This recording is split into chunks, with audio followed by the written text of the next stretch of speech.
भाग्यवान, ओ भाग्यवान, आज मुझे मुनीम जी के पास बहुत सारा काम है।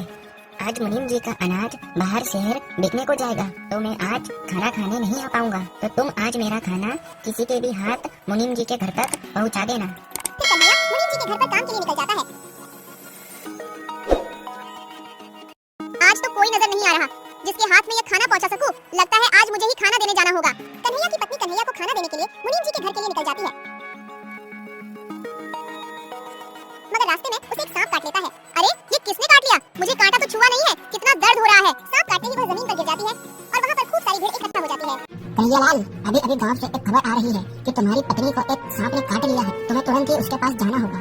कन्हैया चौंक जाता है और कन्हैया वहाँ से तुरंत ही निकल जाता है, मगर कन्हैया की पत्नी नहीं बच पाई।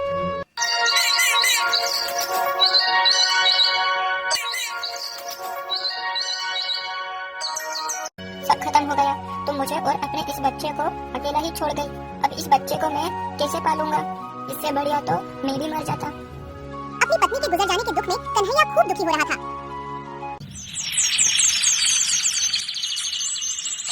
कुछ सालों बाद कन्हैया के जीवन में खुशी का माहौल बनता है। राजेश बेटा अब तक खूब बड़ा हो चुका था और उसकी बिजली विभाग में सरकारी नौकरी लग चुकी थी। आज बेटा तुझे लड़की वाले देखने आ रहे हैं। आइए आइए, आपका स्वागत है मेरे छोटे से घर में। राजेश को लड़की वाले देखने के लिए आते हैं और राजेश का रिश्ता नंदिनी के साथ पक्का हो जाता है। फिर कन्हैया अपने बेटे की शादी बड़े ही धूमधाम से करता है। फिर शादी के कुछ दिन बाद नंदिनी, ये लो पैसे, जरा अलमारी में रख देना। अरे बाप रे, इतने सारे पैसे! बेटा राजेश, तू इतने सारे पैसे कहाँ से लाया? तेरी तो इतनी तनख्वाह भी नहीं है। अरे पिताजी, ये तनख्वाह नहीं है। अब मैं तुम्हें कैसे समझाऊं? पिताजी, इसे अंग्रेजी भाषा में कमीशन कहते हैं। मतलब तू लोगों से घूस लेने लगा है। और क्या पिताजी? बेटा, तुझे तेरी माँ के गुजर जाने के बाद भी मैंने तुझे पढ़ाया लिखाया और इतनी बढ़िया नौकरी के काबिल बनाया, और आज तू उसी कुर्सी का फायदा उठाकर गरीब लोगों से घूस ले रहा है। तुम्हें क्या पता पिताजी, ईमानदारी के रास्ते पर चलने वाला हमेशा पीछे रह जाता है। आजकल जो ईमानदारी के रास्ते पर चलता है वो हमेशा पीछे ही रह जाता है। ईमानदारी पर चलेंगे तो धीरे धीरे आगे बढ़ेंगे, अगर थोड़ी बहुत घूस खाकर आगे बढ़ेंगे तो बहुत जल्दी आगे बढ़ेंगे। पिताजी, बेटा, जो ईमानदारी के रास्ते से धीरे धीरे आगे बढ़ता है वो बहुत लंबे समय तक टिकता है। जो ये घूस खाकर आगे बढ़ता है वो बहुत ही जल्दी बर्बाद होता है। और आगे तेरी मर्जी। और कन्हैया इतना कहकर अपने घर से निकल जाता है। ठीक ही तो कह रहे हैं कि घूस लेना पाप है। पिताजी की बात तो मान लो। तुम भी चालू हो गई। पिताजी मुझे कम सुना के गए हैं क्या? घूस लेना पाप है। अब मुझे मेरा खाना दे दो, ऑफिस के लिए लेट हो रहा हूँ। इसी तरह कन्हैया का बेटा राजेश लोगों से घूस लेने लगा था। वह हर रोज ढेर सारे पैसे लाने लगा, पर कन्हैया को बिल्कुल भी पसंद नहीं था।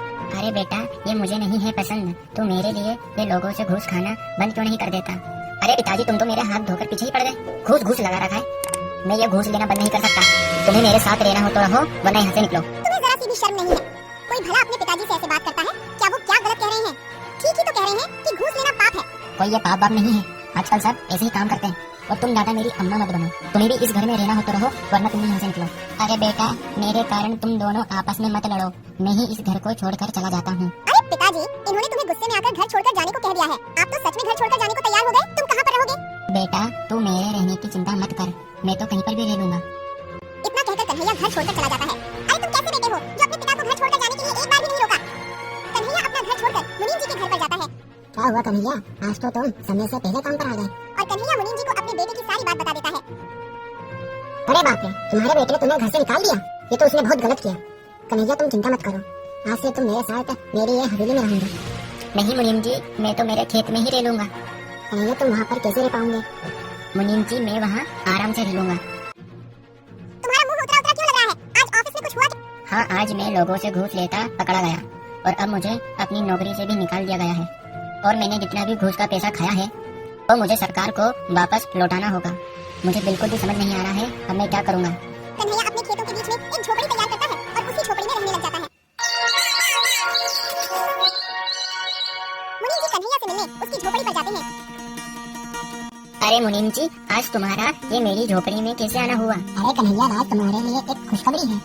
अरे जो तुम्हारी बंजर जमीन थी ना, वो एक फैक्ट्री निर्माण के काम के लिए खरीदी जा रही है, पूरे 5 लाख रुपए में। क्या 5 लाख रुपए? मुनीम जी, मुझे तो आपकी बात पर विश्वास नहीं हो रहा। अरे मेरी बात पर भरोसा करो, मैं सच कह रहा हूँ। ऊपर वाले ने मेरी सुन ली। कन्हैया अपनी बंजर जमीन को बेचकर उसी गांव में जमीन के पैसे से एक बढ़िया सा घर बनवा लेता है और उधर सरकार द्वारा पैसे लेने के बावजूद सरकार उनका घर भी जब्त कर लेती है, जिस कारण राजेश और नंदिनी को घर खाली करके जाना पड़ा। आज तुम्हारे लालच के चक्कर में पिताजी भी घर छोड़कर चले गए और आज हमें भी घर से बेघर होना पड़ा तुम्हारे लालच के चक्कर में। आओ राजेश बेटा, अब तो तुम्हारा पिता लखपति बन गया है। तुम यह खबर सुनकर आए हो तो जानता हूँ तुम तुम्हारे पिता के पास केवल पैसों की लालच में ही आए हो। तुमने आज तक तुम्हारी माँ को देखा? ये कन्हैया ने तुम्हें तुम्हारी माँ के जाने के बाद खूब पढ़ा लिखाकर बड़ा करा और तुमने उसे ही घर से निकाल दिया और तुमने उसी पिता को घर से निकाल दिया। तुम्हें ये सब करते बिल्कुल भी शर्म नहीं आई? अरे मुनीम जी, अब छोड़िए, वो अभी बच्चा है, उससे एक छोटी सी गलती हो गई।